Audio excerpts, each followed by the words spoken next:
Going into the major, CS2 player count is climbing up to levels that we only saw when the first wave of hype came to the game, with over 1.5 million peak players, a number that we haven't seen since September of 2023. So with the major coming in less than 2 weeks and of course sticker capsules coming with it, what does that mean for investors? Well, let's take a look at the past, starting with the most recent Paris Major. The Paris Major had a lot of issues from an investing standpoint. With an estimated 400 million capsules in existence, it's no surprise that we've seen next to no room for profit in those capsules. And on the Steam market, they're sitting at the exact price they were at in-game during the 75% off sale of 25 cents. Obviously on Buff, they're a lot cheaper at like 18 cents. And investors, if you bought, definitely lost a significant amount of money here as they've really dipped down in price. It's practically impossible to have enough demand to push those prices up with that high of supply. And I think there's a very solid chance, above 50% to be honest with you, that we see the same exact thing happen around this time as well. But if you have a bunch of junk in your inventory, Skins Monkey is a great place to get rid of it. Not only do you get a free $5 bonus on your first trade when you sign up with that link in the description, you can also get a 35% deposit bonus while depositing with cash, crypto, or any of the other methods. And even if you don't want to trade, they have free daily giveaways to enter as well.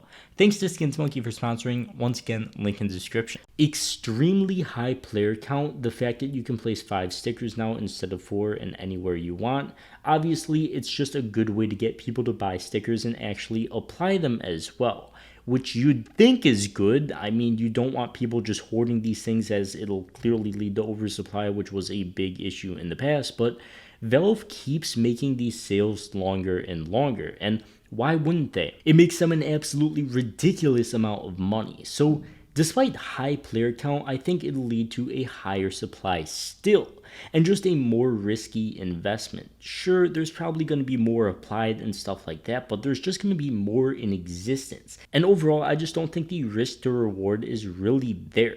But there is very good news. The entire market benefits from a higher player count.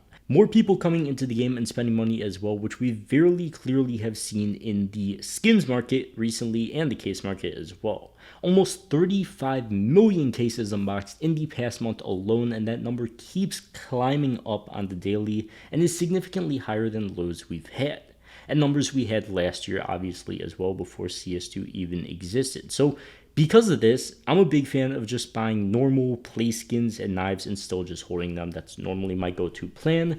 They're way less of a risk than a sticker capsule that'll be at 25 cents for many months on end. They've already shown good results. Just looking at Price Empire as the top market cap skins right now, they're all climbing up in price. You could go on Buff, look at agents, look at anything right now, and it's climbing up in price. Obviously, massively benefiting from this increasing player count. And that's not going to change for skins. They're not just randomly going to crash if we have the demand to meet them. And we currently do. The major should only help that. Now, by play skins, I of course mean stuff that is discontinued and in rare drop cases, stuff like that, old operation skins, etc., and not the active drop skins. If you're buying stuff like that, there is a massive portion of the risk gone, and those are what you should be buying, in my opinion, holding on to. In my opinion, it's just much simpler and a much safer option. And if you're comfortable holding for months on end, maybe even years, I've been holding for years, you're gonna make money. I'm pretty confident in it. I've been saying the same thing for many years at this point. If you bought practically anything besides sticker capsules, because they're one of the riskier things, you've made money just holding your skin. So sure, you can gamble that these stickers might blow up in price when they get removed and investors will be scared off this time because of how bad Paris did. It is a possibility. I'm not going to say it 100% isn't going to happen, but for me, that risk is not worth taking at all. And I'm sticking with skins that, are still benefiting from this increasing player count as we climb back to all-time highs with it and hopefully beyond it at an impressive rate. I mean, there's so many cheaters in the game right now. It is legitimately unplayable. Premier matchmaking is unplayable. There is so many cheaters, and we are at over 1.5 million peaks. So the demand is going to be there for skins in the future once everything gets sorted out. Obviously, the major happening hopefully should bring in a lot of players as well, as there's going to be a lot of eyes on major. So good for skins, good for knives, good for all the basic stuff, and we'll see how stickers play out. Maybe I'll change my mind depending on how the numbers are. But as always, free $5 bonus if you guys want to check out Skins Monkey for yourselves. Link at the top of the description. And for now, I'll see you guys in the next one. Peace.